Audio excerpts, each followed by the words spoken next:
Hello everyone. ठीक है कैसे हैं बच्चों आप लोग ना।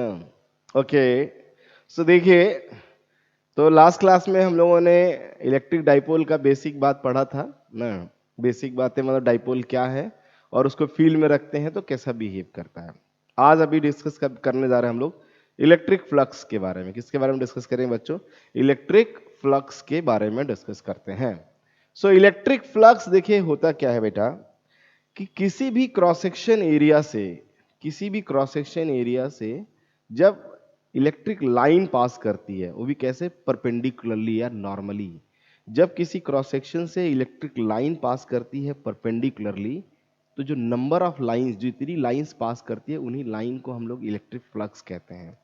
लाइंस ज्यादा होंगी फ्लक्स ज्यादा होगा, लाइन कम होगा फ्लक्स कम होगा। लेकिन मेरे बच्चों, इलेक्ट्रिक लाइंस का कैलकुलेशन करना आसान नहीं है, इसलिए हम उस फ्लक्स को दूसरे तरीके से भी डिफाइन करते हैं। ऐसा नहीं कि हम किसी क्रॉस सेक्शन से लाइन कितनी जा रही है वो कैलकुलेट, वो हम कर नहीं पाते, इसलिए हम उसे दूसरा तरीका अपनाते हैं कि इलेक्ट्रिक फील्ड और एरिया, नॉर्मल एरिया के प्रोडक्ट को हम फ्लक्स कहते हैं। वो हम आपको अभी सिखाएंगे। अभी फिलहाल में इतना जानिएगा कि किसी भी क्रॉस सेक्शन जो इलेक्ट्रिक लाइंस पास करते हैं ना, इनका पास करना ही एक तरह से उस क्रॉस सेक्शन से फ्लक्स का पास करना कहलाता है। ओके, सो देखिए बच्चा लोग, इलेक्ट्रिक फ्लक्स को डिफाइन करते हैं। यहां पर लिखा हुआ है, एक लाइन देखिए, आप देख सकते हैं बच्चों, the total number of lines of force passing normally, normally ध्यान रहे, ये बात पे फोकस करिएगा, passing normally through a given area. Total number of lines of force passing normally through a given area. Is it clear? ये हमने एक area दिया है जिसमें ये लाइन, इलेक्ट्रिक लाइन ऐसे दिखाया, देखिए ये इलेक्ट्रिक लाइन है या ये इलेक्ट्रिक फील्ड है। ये एक एरिया है जिसमें फील्ड इधर है बच्चों, और इस पूरे एरिया को हमने मान लिया डीएस, एक छोटा स्मॉल एरिया डीएस मान लिया। ध्यान रहे, एरिया वेक्टर हमेशा सरफेस के परपेंडिकुलर, जैसे ये सरफेस है तो एरिया वेक्टर हमेशा उसके परपेंडिकुलर होता है। एरिया जो वेक्टर होता है वो हमेशा सरफेस के परपेंडिकुलर होता है। ध्यान रख लीजिएगा, एरिया वेक्टर हमेशा सरफेस के क्या होता है? परपेंडिकुलर। तो जो फ्लक्स होगा इस छोटे से एरिया में, छोटा सा फ्लक्स होगा डी फाई इंटू, देखिए डी फाई, ये आपका एरिया वेक्टर हो गया, ये हो गया फील्ड वेक्टर, ये एरिया वेक्टर हो गया, ये फील्ड वेक्टर हो गया।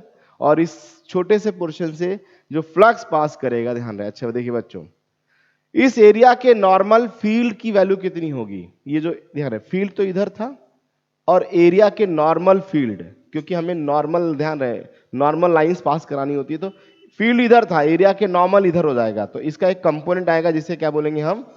E cos theta. E cos theta इसके इसके परपेंडिकुलर है ना, तो कंपोनेंट इधर ले लिया।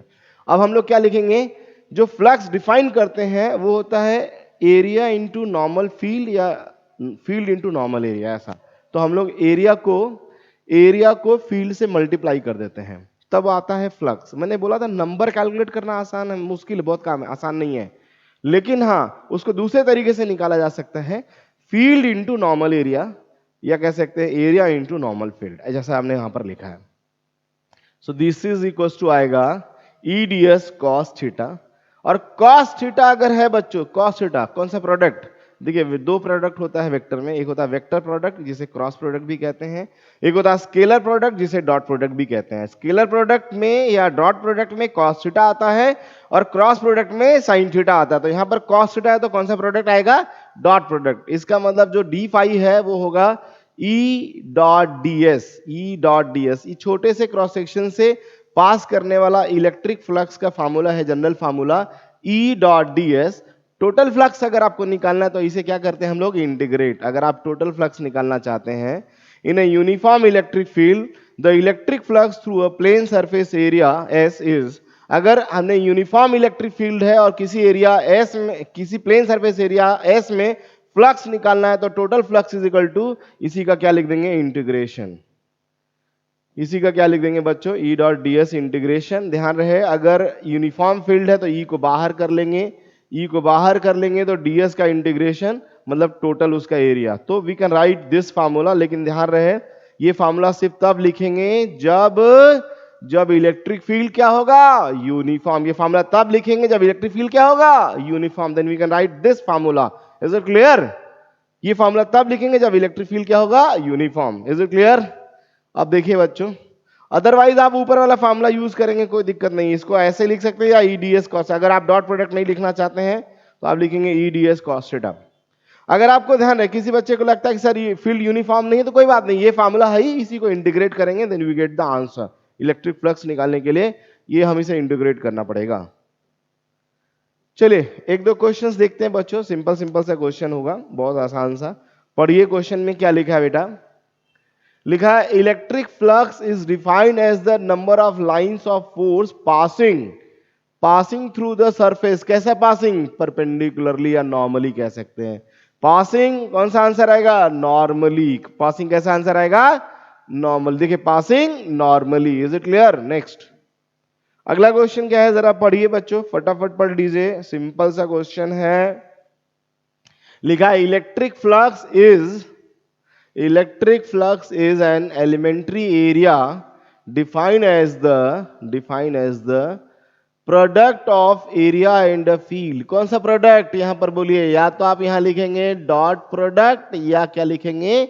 Scalar product. क्या लिखेंगे बच्चों? डॉट या स्केलर। ऑप्शन में है वेक्टर, स्केलर, टेंसर, तो कौन सा प्रोडक्ट यूज होगा? आंसर बताया बोलिए। हाँ यहाँ आएगा स्केलर। यहाँ क्या आएगा? स्केलर। ओके चलिए आज के लिए इतना बहुत है बच्चों। तो फ्लक्स का बेसिक आइडिया लगने के बाद हम लोग का जो अगला टॉपिक होगा वो होगा गॉस थ्योरम। अगर फ्लक्स का बेसिक आइडिया आपको लग गया हो बच्चों, तो हम लोग जो अगला टॉपिक डिस्कस करेंगे वो होगा हमारा गॉस थ्योरम। फ्लक्स का बेसिक आइडिया लग गया होगा तो गॉस थ्योरम। मिलते हैं अगली क्लास में इसके साथ। ओके थैंक यू बच्चों, थैंक यू।